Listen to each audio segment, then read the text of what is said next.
Jakarta, the capital of Southeast Asia's largest economy, paralyzed.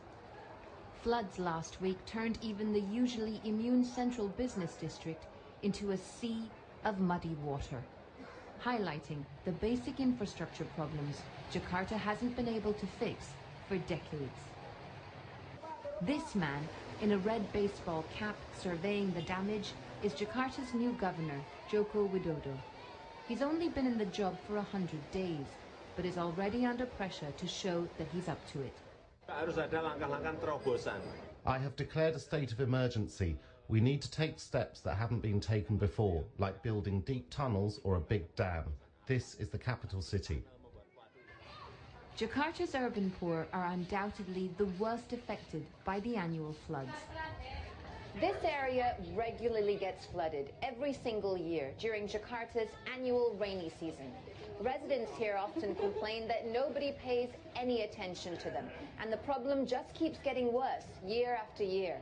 But this time, with a new Jakarta governor in place, someone they feel they helped to put in power, many here are hoping things will be different.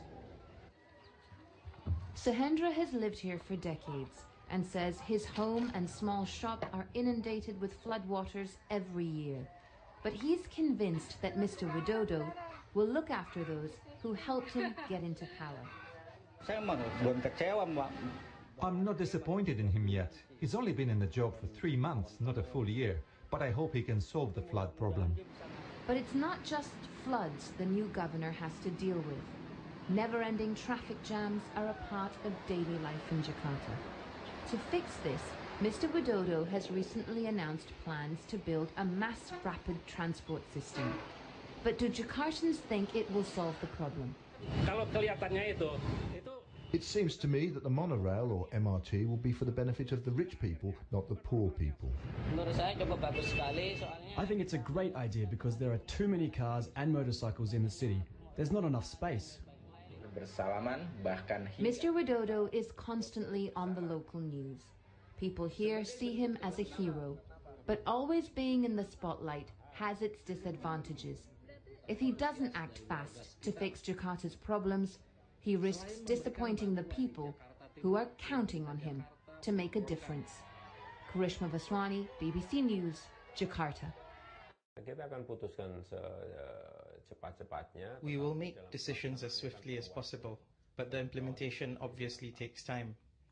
For example, the flood problem. It's a problem that hasn't been solved in the past 30 years. How can I solve it in 100 days? We have a program to dredge the rivers. We will expedite and expand it. We will build infiltration wells to reduce the flow of surface water and improve the groundwater. Our target is to build 10,000 wells this year. We are also in the process of building deep tunnels. But all of these things take time.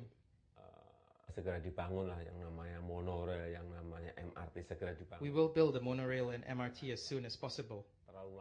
We don't need to have more discussions about it. The public has been waiting long enough. We will also improve the bus transportation system.